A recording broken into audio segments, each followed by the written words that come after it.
Sexo é cringe? Você é millennial, você tem vergonha de falar sobre sexo? Você tem preguiça de fazer sexo? E como será que a geração Z está lidando quando o assunto é falar sobre sexo? Eu sou o Jeff e esse é o Wes. Fica aqui comigo, pois vamos juntos penetrar neste assunto. Seja muito bem-vindo ao meu canal. Sabe aquela história de adolescentes que gostam de fazer sexo, adultos gostam mesmo de lavar louça, adulto gosta mesmo de pagar boleto, adulto mesmo gosta de fazer compras no mercado, adulto mesmo gosta de uma air fryer. Pois bem, é justamente sobre isso que vamos falar. Não vamos falar que adulto gosta mais de pagar boleto. Mas sim, vamos falar o porquê que as novas gerações estão fazendo menos sexo do que as gerações anteriores. E isso tende a se intensificar, viu? Pois antigamente não tínhamos tanto acesso a redes sociais e aos meios digitais como as gerações de hoje têm. E o amadurecimento tardio tem afetado diretamente no comportamento dos jovens. Se fôssemos comparar como que as gerações atuais lidam com o sexo em comparação às gerações anteriores, vamos perceber que, com o tempo, temos menor índice de gravidez na adolescência, menor índice até de casamentos, menor número de parceiros sexuais em comparação, por exemplo, à geração X. Para se ter uma ideia, os boomers, por exemplo, eles tratavam o sexo como um ato de autonomia. Já a geração X encarava como ostentação, como performance. Vide o boom dos filmes pornôs, né? E como que isso afetou diretamente a cabeça de muitas pessoas nos atos sexuais reais. Já os millennials pensaram num propósito para dentro das relações sexuais. As pessoas começaram a transar com mais pautas, com mais ideais, pensando em diferentes tipos de corpos, na diversidade, pensando que o que era passado nos filmes pornôs não é realmente a realidade. Então começaram a desconstruir toda essa ideia de que era passada da perfeição dentro de, por exemplo, dos filmes pornográficos. Já na maior parte da geração Z, já não vem o sexo mais como algo prioritário. Vamos pensar na história. A partir dos anos 60, 70, com a Revolução Feminina, quando as mulheres começaram a buscar os seus direitos de votar, direitos de trabalhar, começaram a combater o machismo, que até hoje a gente tenta combater esse maldito machismo na nossa sociedade e é uma praga. Isso influenciou muito como que as pessoas começaram a ver, como os homens começaram a ver os corpos femininos, desde aquela época. E aí depois vieram os anos 70. Nos anos 70 foi aquela questão de corpos livres, relacionamento sexual livre, diversidade, as músicas falavam mais sobre sexo, as pessoas tinham mais acesso a drogas, vieram outros tipos de drogas, alucinógenos, coisas que influenciavam nas relações das pessoas, principalmente nas relações sexuais, e o sexo era muito mais intensificado.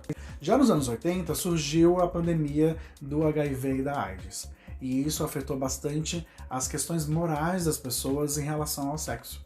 As pessoas começaram a pensar mais nas suas relações sexuais, naquela questão de corpos livres, da libertinagem e tudo isso. Só que essa doença trouxe muitas consequências, além das mortes das pessoas contaminadas.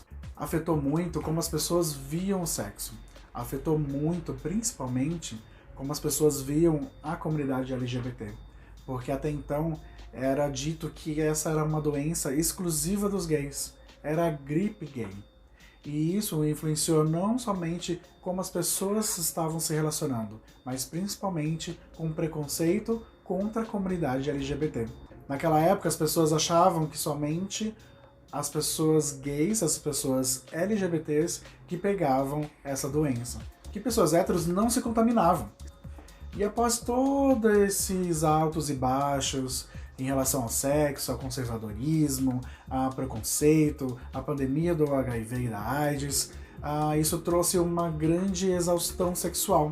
E isso também se deve ao fato de que, durante esse período, as pessoas vangloriavam os filmes pornôs. Só que os filmes pornôs, eles sempre eram com sexo irreal, com corpos irreais, que pouquíssimas pessoas tinham aquele estereótipo, que muitas vezes era modificado, que a partir do surgimento da internet e de processos de edição de fotografias e de vídeos, começou a perceber que o foco era sempre trazer o corpo perfeito, como se existisse um padrão para o corpo ideal. Então isso acabou afetando muito como as pessoas se viam durante um ato sexual, como que você se via durante o sexo com o seu marido, com a sua esposa, com a sua namorada. E isso afetava muito a libido das pessoas. Porque o que a gente via nos pornôs não era aquilo que a gente ia conseguir reproduzir. Eu não ia conseguir ter o corpo sarado daquele cara. Eu não ia conseguir ter aquela performance na cama como aquele cara tinha. Eu não ia conseguir ter o corpo daquela mulher.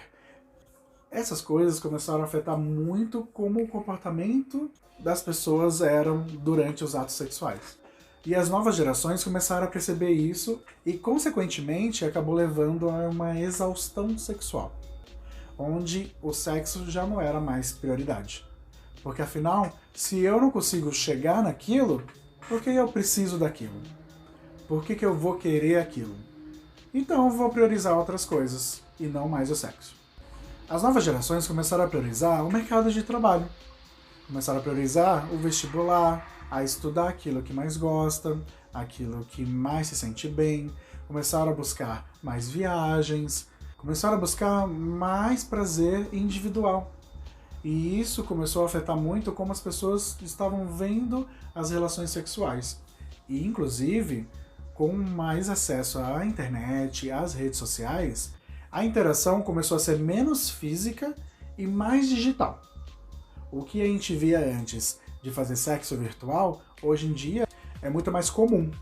Os millennials. Os millennials, quando eram mais novos, eles não tinham acesso à internet, não tinham acesso a redes sociais. Então era diferente a forma que a gente conseguia paquerar. A forma que a gente conseguia ter alguma coisa com alguém, que a gente ia conseguir beijar alguém, conseguir transar com alguém era muito complicado, era muito diferente. Você tinha que ser muito criativo. Você tinha que ir atrás de revistas para você conseguir ter uma punheta legal. Você teria que ir atrás daquela coleguinha de escola. O relacionamento maior era nas escolas. Era durante o recreio, era na faculdade, era com seu vizinho, com os primos, com as primas. E isso acontecia muito quando a gente era jovem. Com brincadeiras de criança, brincando de casinha, brincando de médico. Quantas vezes a gente não pegava as revistas dos irmãos escondido? Ou até mesmo através da televisão. Porque nos anos 90, o que tinha de coisas sexuais na televisão, principalmente no domingo à tarde, imagina, no Domingo Legal, que tinha aquela banheira do Gugu, aquele programa de sábado à noite que as mulheres tomavam banho com aquelas camisetas brancas só mostrando o mamilo molhado.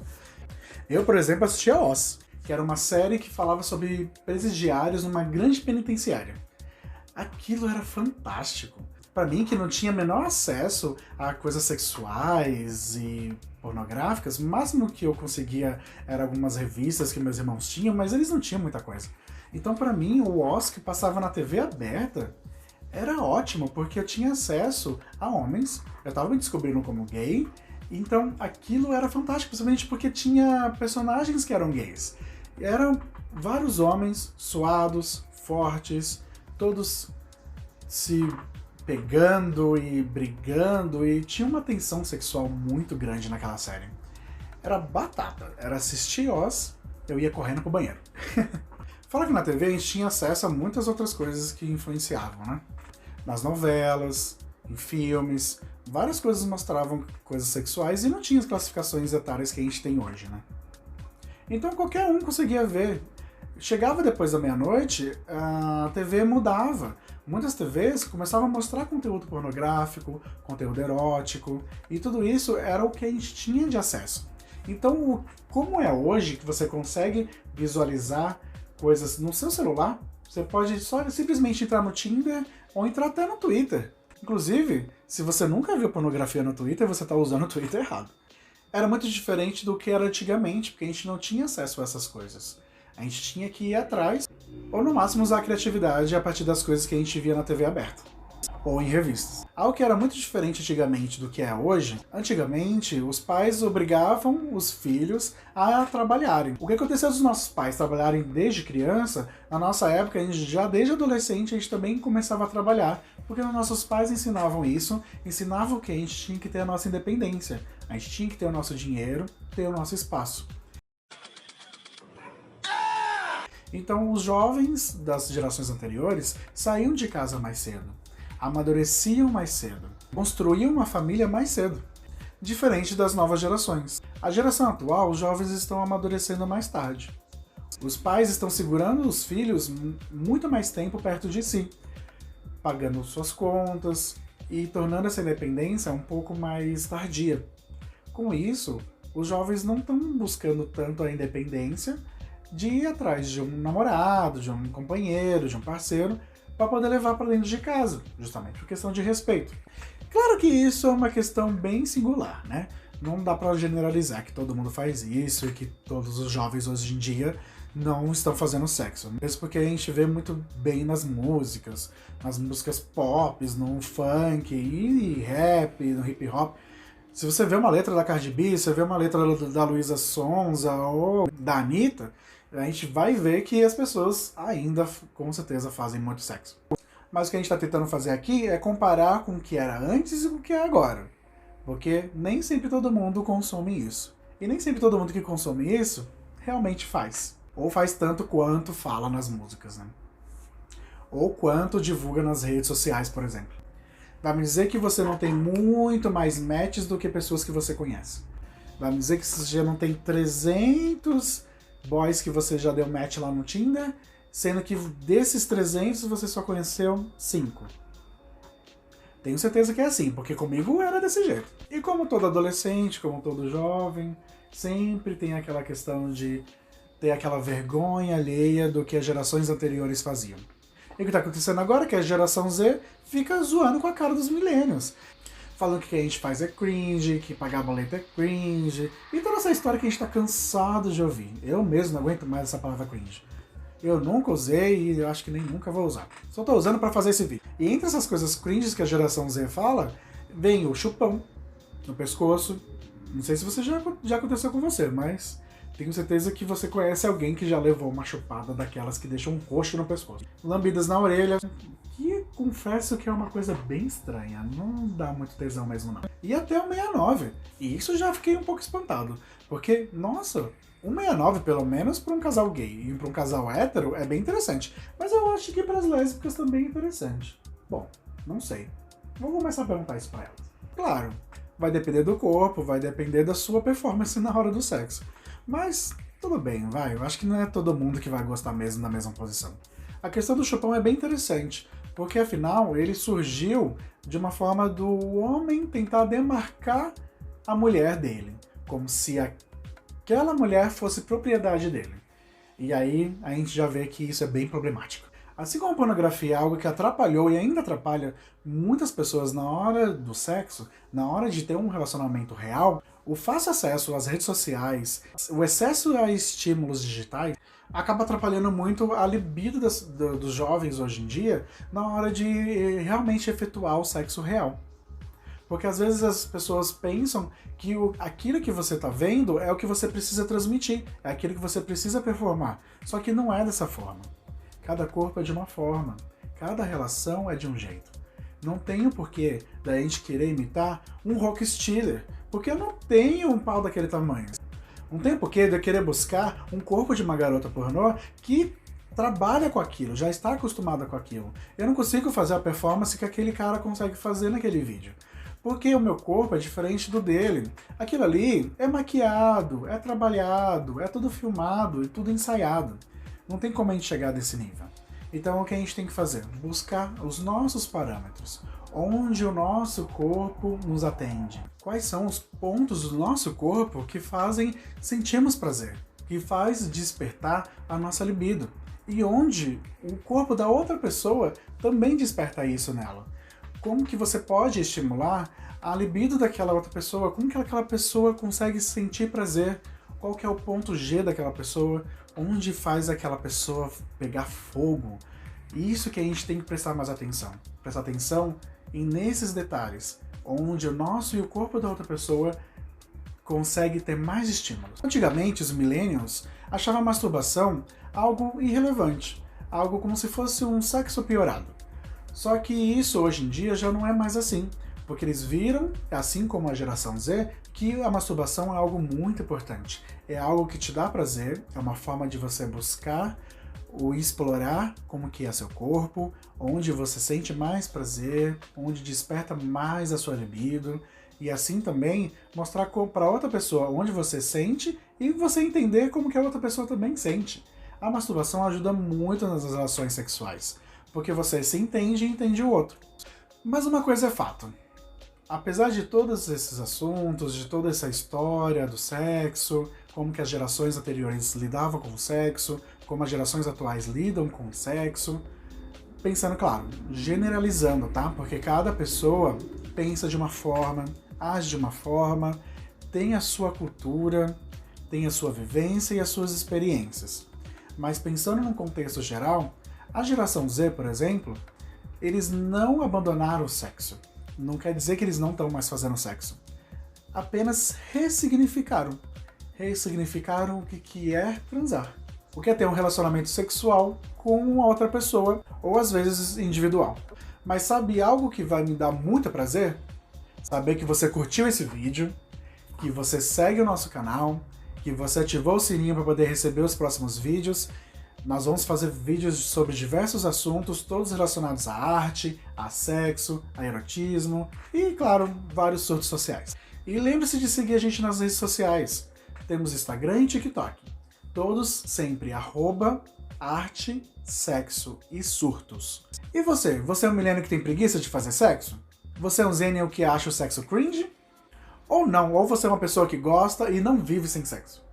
Eu sou um millennial.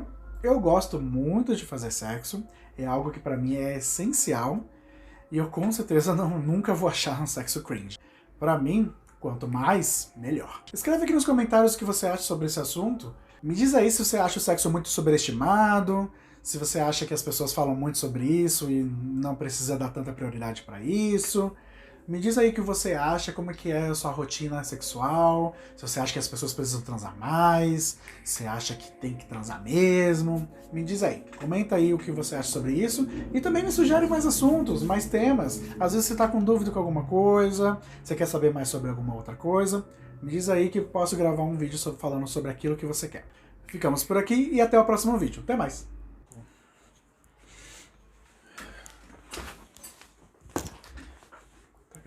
Tá gravando, eu tenho que prestar atenção nisso aqui, ó. Dá no cu!